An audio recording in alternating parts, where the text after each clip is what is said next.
All right, we're going to go to questions, and since no one likes to ask the first question, we're going to start with the second question. And you got to come up to the microphone, otherwise the people in internet land won't hear you. And if anyone, once we get a line going, if anyone disagrees or is not a Christian and wants to ask something like that, just raise your hand and come to the front of the line. So let's start with the second question. Second question, somebody. Come on. All right. We got one gentleman's coming up right now. Yes, sir. What's your name? Hey, my name's Andrew. Andrew, go ahead, sir. Yeah, thanks, Frank. And this is actually from my son Riley, who he's 12 years old. We homeschool our kids, so and he's a great thinker. Tons of great questions. And he asked us the other day, if God knows all things and he's all powerful, why didn't he just kill Satan right away, so we didn't have to deal with all this pain on earth? So that's for my That's an excellent question. Stay there for a second, because it really is a good question. But we could easily ask the question, if God is all good and all powerful, why doesn't he kill all of us at the very beginning? Right? Because we all do evil at some point. The reason that God doesn't kill us right away is we wouldn't get very far, quite obviously. And secondly, God can even bring good from evil. In fact, Christianity is the answer to the problem of evil. Do you realize that if Satan had never sinned and none of us had sinned, that Jesus would not have to add humanity to his deity and come to earth to rescue us? But because we sin, the only way an infinitely just God can allow unjust creatures like me and you to go unpunished is if he punishes an innocent substitute in our place. Because he's infinitely just. He has to punish sin. But he doesn't want to punish us, so he punishes an innocent substitute in our place. And therefore, when we accept what Christ has done, we're not only forgiven, but given his righteousness. If God were to wipe out Satan and wipe all of us out immediately, that would kind of defeat the purpose of giving people a chance to be redeemed. So he gives us a chance to be redeemed. Now, for some reason, it's not explained why, but the spiritual beings, including Satan and the demons, can't be redeemed. They made their choice, and it's over. Angels stayed with God. Satan and demons did not. It's not explained. The Bible doesn't tell us why. That's all we know. But human beings can be redeemed, and in this testing ground, actually going through evil can enhance your capacity to enjoy God in the end. In fact, let me give you, I know this is a trivial example of this, but if you look at 2 Corinthians 4, verses 16 to 18, it says, "For our light and momentary afflictions are achieving for us a greater weight of glory that far outweighs them all. So we fix our eyes not on what is seen, for what is seen is temporary. We fix our eyes on what is unseen, for what is unseen is eternal."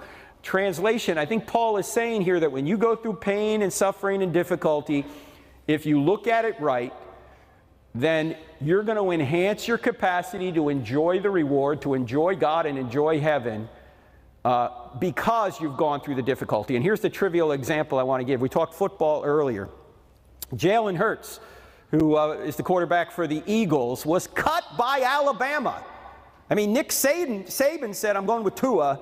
We don't need you anymore, Jalen." And he wound up going to Oklahoma or something, was drafted by the Eagles, and he finally won a Super Bowl. Now, when he won the Super Bowl, he held up the Lombardi Trophy, and so did the third-string quarterback who hardly played it down all year. But do you think Jalen Hurts enjoyed that more? Yeah, why? Because he went through all the people who said he couldn't do it. He went through all the injuries. He played hard. He was actually in the game. He suffered in order to enhance his capacity to enjoy the reward when it came, when he achieved it. You can enhance your capacity by going through difficulty. You can't, if you never experience pain and suffering, you're probably not as deep as you could be. It enhances your capacity. Now, it can turn you the other way too, because there's two things you can become after you go through pain and suffering. You can either become better, that's what I'm talking about, or you can become bitter. And who does bitterness hurt? It only hurts us.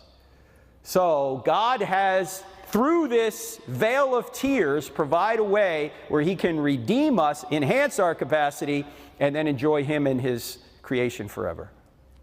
All right, does that make sense? Yeah. All right, thank you. Thanks. All right, who else? You don't have to wait for the guy to sit down, okay? You can just kind of get up behind him. That will save us some time. Yes, sir. What's your name? My name's Jared. Jared, go ahead, sir. What would you say to someone who says there's not enough historical evidence that the apostles were martyred? I would say what you need to do is look at Sean McDowell's New updated book, Fate of the Apostles. I just had Dr. Sean McDowell on the podcast about a month ago because he did his doctoral dissertation on that particular subject back about 10 years ago. He went back and he just updated with more evidence for the fate of the apostles. And here's what Sean will say. There's 14 people that are, well, it's 12 apostles. Of course, Judas is gone, but then you also have Paul and another James. There's a couple other people in addition to the 12, right? And when Sean went through that, he has very good first century evidence, he says, for the martyrdom of Paul, Peter, and 2 Jameses. One James is Jesus' brother, that's what we talked about earlier, and the other is James, the brother of John. He says there's very good evidence those 4 died. There's lesser evidence, but pretty sufficient evidence for the next 2. I want to say it's Thomas and maybe Andrew. I can't remember who the other guy is. There's not as much evidence then for the other 8. But the real money line for McDowell is we've got good evidence for 6 of them, but there are no reports from anywhere in the ancient world that says any of them ever recanted. You would think if this was invented, somebody would recant at some point. Nobody recanted. So I think some Christians have overstated the case to say, well, yeah, they all died martyrs. They may have, although there's a couple that didn't, like John. We don't think John died as a martyr, right? I think that Sean doesn't think Matthew died as a martyr. He had a natural death. But a good portion of them did. We have pretty strong evidence for 6, not so much for the others. That's where we stand right now. Yes, sir. Thank you. All right, thank you. All right. Yes, sir. How you doing, Dr. Frank? Good. Hey, what's your name? I'm Caleb. Caleb, go ahead. So my question is that I've been reading through the Old Testament lately, and kind of like the main theme is like obedience is better than sacrifice, right? So a lot of the problems that they experienced back then because of their idolatry, them worshiping other gods other than Yahweh, right? What would you have to say to people who believes in Jesus, but they give honor and reverence and acknowledge other gods except for the God of the Bible or Yahweh? That they give honor and reverence to other gods and they're Christians, did you say? Yeah. I would say, why? Where are they coming up with that? If there's one thing that's clear in the scriptures is that you don't worship any other god. That's pretty much what the whole Old Testament is about. Right? Why do the Jews keep getting disciplined? Because they're worshiping other gods all the time. So why would anybody, first of all, why would anybody believe there's another God? And then secondly, why would they want to worship another God if Jesus is the one true God? I guess they don't think Jesus is the one true God? Well, what if they don't think that they're worshiping other gods? Say that again? What if they don't think that they're worshiping other gods? Well, maybe they're not. Why do you think they are? Because of like what they do and like the honor and reverence that they give these other gods. What are the other gods of which you speak? Like Greek mythology. Really? They think the Greek pantheon is true? I think to a certain extent. Huh. I even think today most Greeks wouldn't agree with that. I mean, they really think Zeus exists? I would ask them what evidence do they have that Zeus exists. I would just say, because it's not your job to refute what they say, it's their job to support what they say. So if they say, well, Zeus exists and Athena and all these other gods, well, what evidence do you have for that? See what they say. Because, again, it's not your job to refute what they say, it's their job to support what they say. And see why they think those beings exist. But you notice something about the Greek pantheon and the Roman pantheon is what's not explained explicitly in those pantheons is who created the universe. These gods just somehow exist, and they're supposed to explain certain phenomenon, whether it's crops or storms or, that kind of thing, or fertility. They're not really explanatory as we would in the modern world think of explanatory. We're looking for like who created this whole universe and fine-tuned it and all that. They appear to just pre-exist for some reason. And this is why it's foolish for somebody like Richard Dawkins and some other atheists who will say, well, you're an atheist on all the other gods, I just go one God further. To which we respond, yeah, we're not talking about gods inside the universe. We don't believe those exist. We're talking about the God who's outside the universe, the spaceless, timeless, immaterial, self-existent I am being that created and sustains all things. He is in a completely other category than Zeus and Athena and the pantheon gods. So I think maybe a little clarification as to what they mean, because if Zeus exists, he was created by Yahweh. Okay, but I just don't think Zeus exists. Does that make sense? Yeah. All right, nice, Caleb. All right, Daniel. Yes, sir. Hey, Frank. So for different Protestant denominations, as well as just other, other branches of Christianity, when it comes to spirituality and acts of service to God and the way that we align ourselves with Him, what is the determinant factor for something being over spiritual or under spiritual in regard to, like, I've heard examples of, like, I've taken a serious account to what the Lord has said in the Word in some example, right? And I take it a certain way, and I apply it to my life, and some people might say, well, you're being over spiritual or something, right? And so in regards to that, how does that apply to, denominations? I guess I'm mixing a question, so let me just narrow it. With denominations in the Protestant specifics, like, with so many different disagreements, how do we not seem kind of like the modern day, like, Pharisee, Sadducee kind of situation with, like, how some people believe a certain thing about God, and that is spiritual, and another thing is different. Well, I think it's going to be a case-by-case basis. The truth is, sometimes we are pharisaical. I think more churches split over non-essential theological things than they do essential theological things. In fact, a friend of mine who's a pastor recently said this to me. He said, you can say whatever you want from the pulpit as long as it doesn't puncture any sacred cows people have. In other words, you can get up and say, there are 9 members of the Trinity, and most people, like Benny Hinn used to say, oh, there are 9, well, great, that's fine.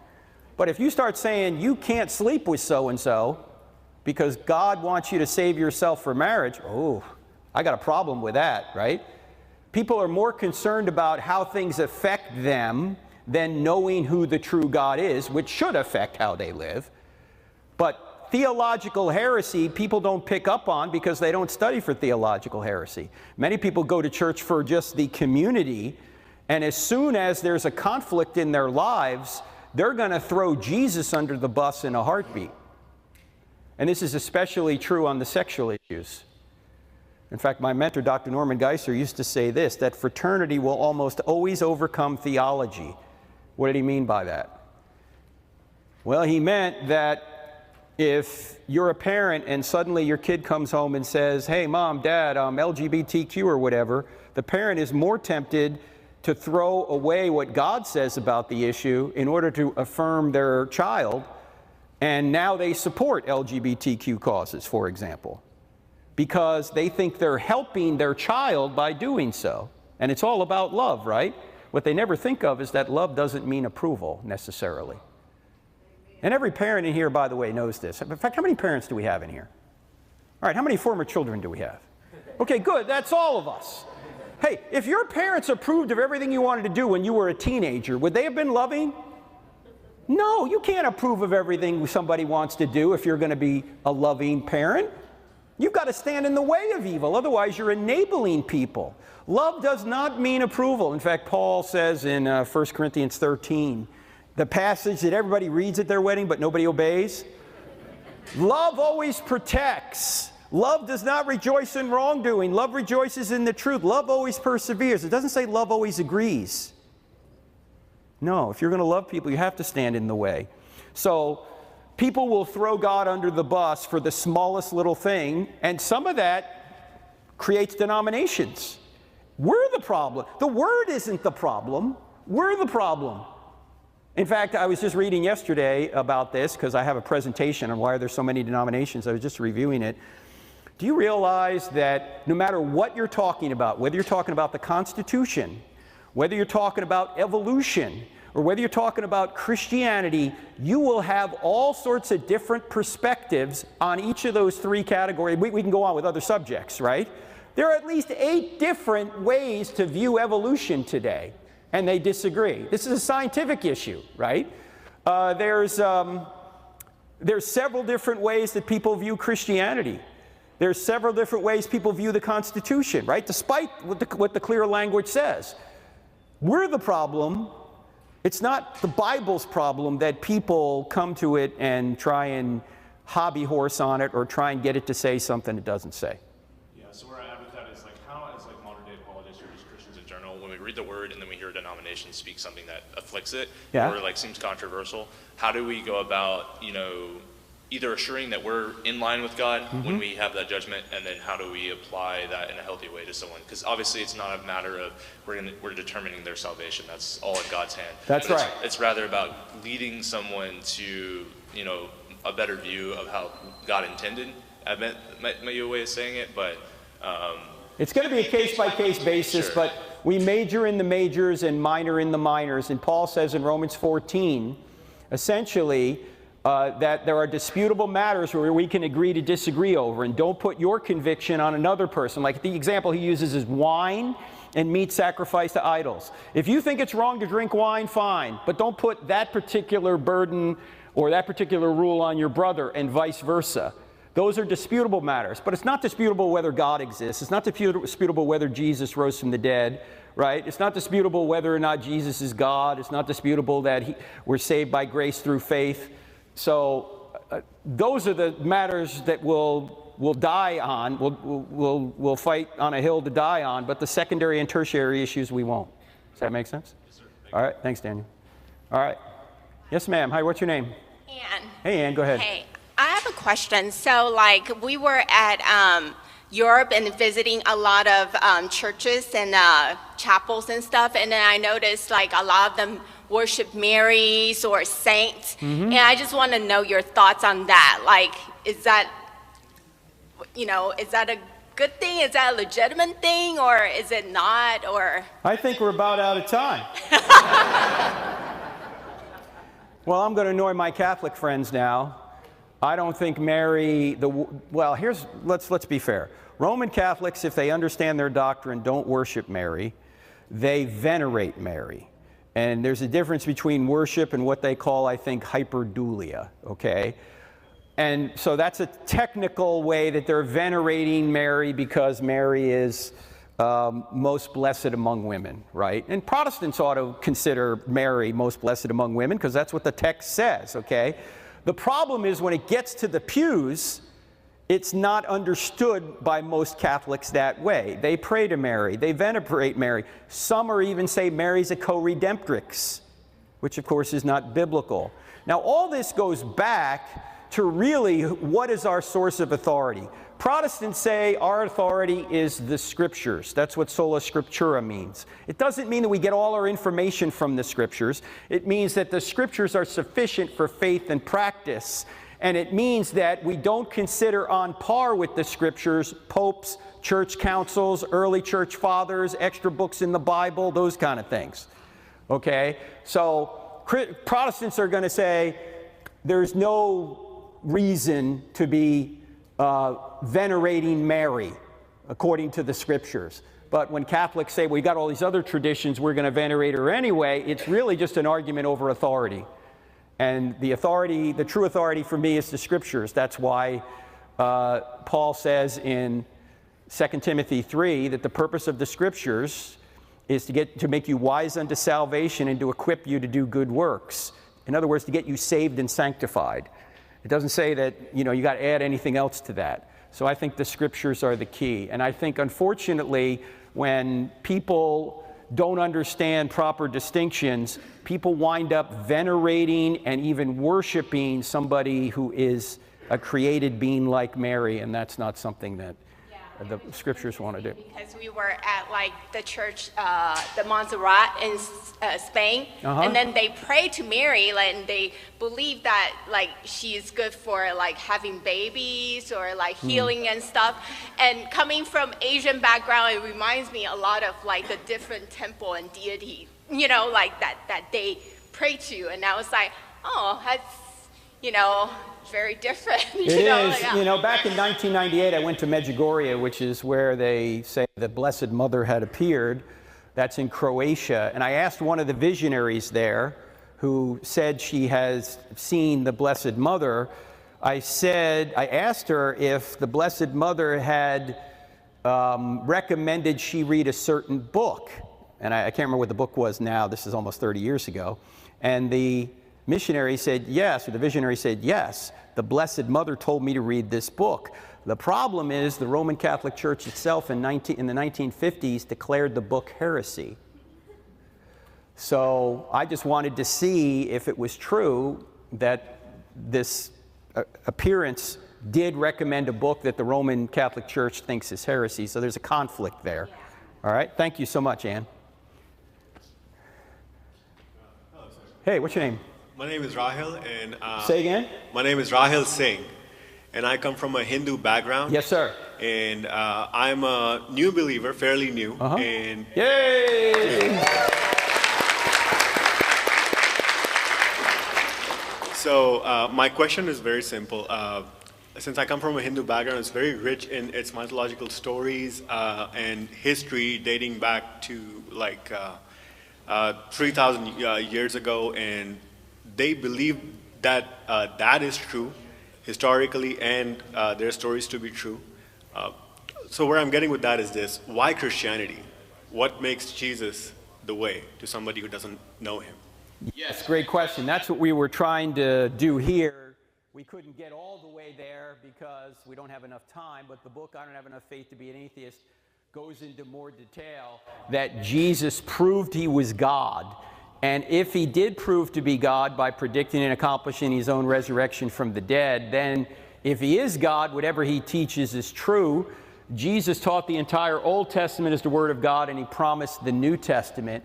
And the reason Jesus is the only way, not because it's an arbitrary claim, but because there's no other way an infinitely just God can allow unjust creatures like all of us to go unpunished unless he punishes an innocent substitute in our place, and that innocent substitute is God himself. He adds humanity to his deity and comes to earth. It's Jesus. So Jesus is the Savior. Also notice that when you look at the miracles of Jesus, and we're coming up toward Passion Week, right?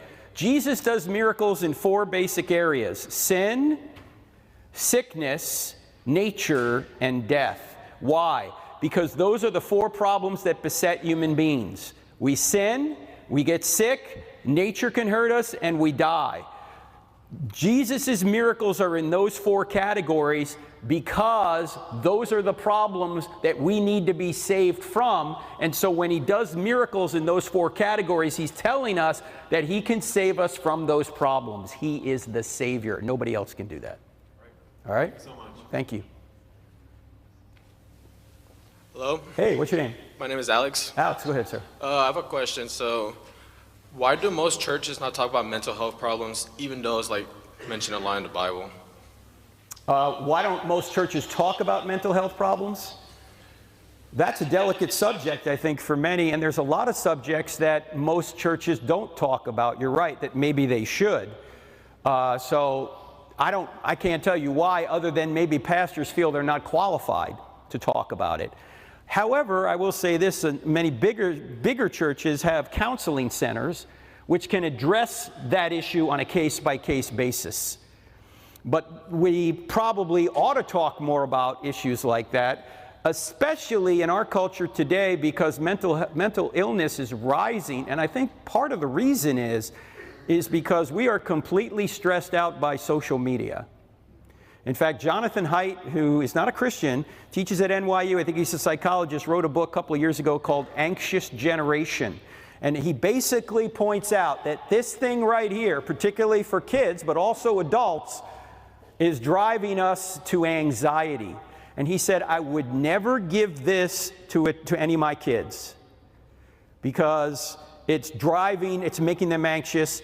They can't deal with what comes across it. Of course, there's a lot of evil that comes across it as well. They can't process all the information, and it's creating trouble. Now, if you're a parent here right now, you're probably thinking, gee, if I ever took this away from my 13-year-old, it would be World War III. My question is, what's your point? Is parenting supposed to be convenient? Of course it's going to be World War III, but do you care more about your kids than your own peace? yeah, you're going to have to take drastic action, because this thing is driving many people crazy, and it's driving people to get their identity from how many likes they get on Instagram. Now, is there a reason you were asking that question, though, Alex? Is there? Yeah, I mostly asked that because I read this book called Tech and Anxiety, and it's from a pastor, and he was saying how, like, most churches just don't talk about it for some reason, even though it's becoming more prevalent, like you said. So I think it might be because pastors don't feel they're qualified to talk about it.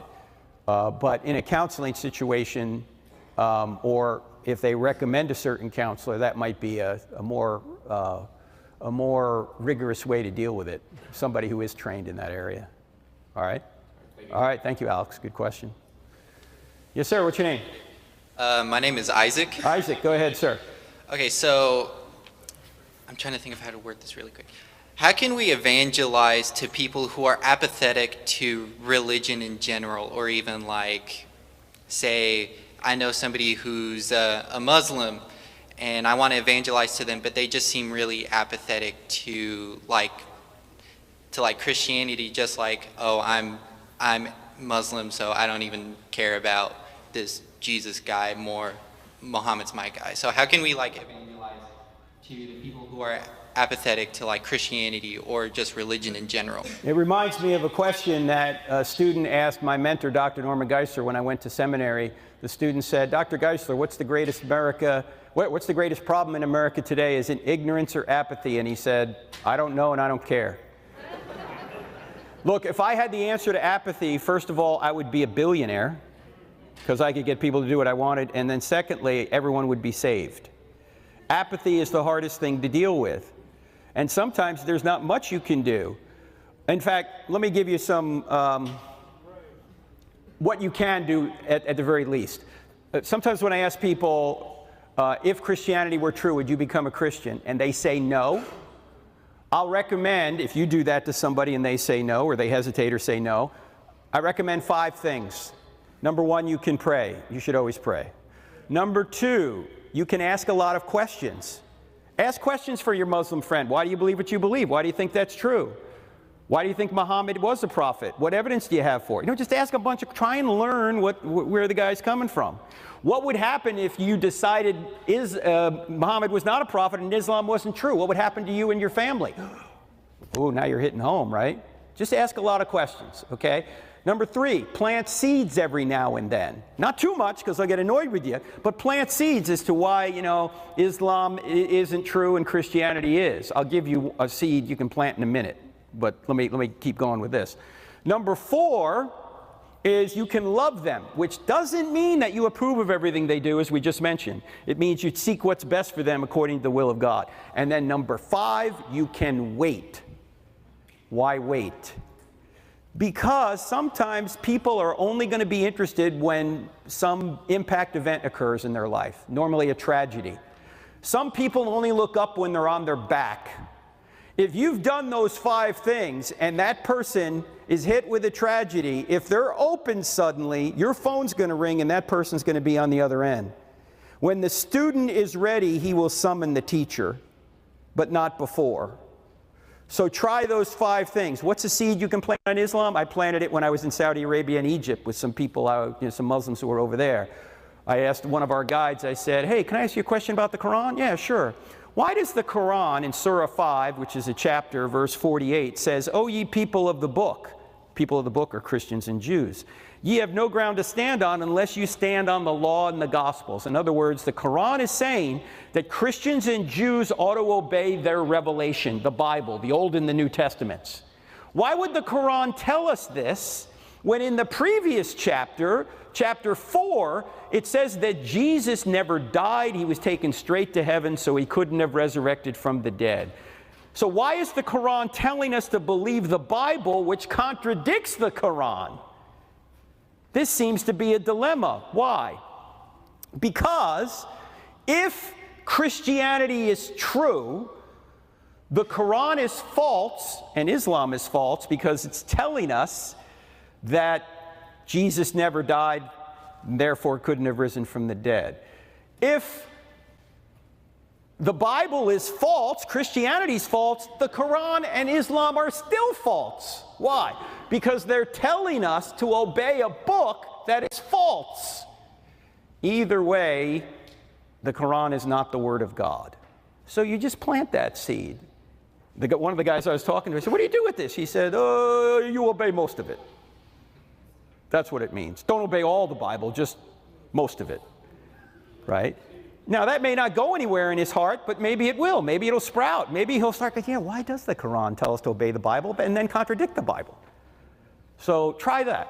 See where you get. Keep praying, too.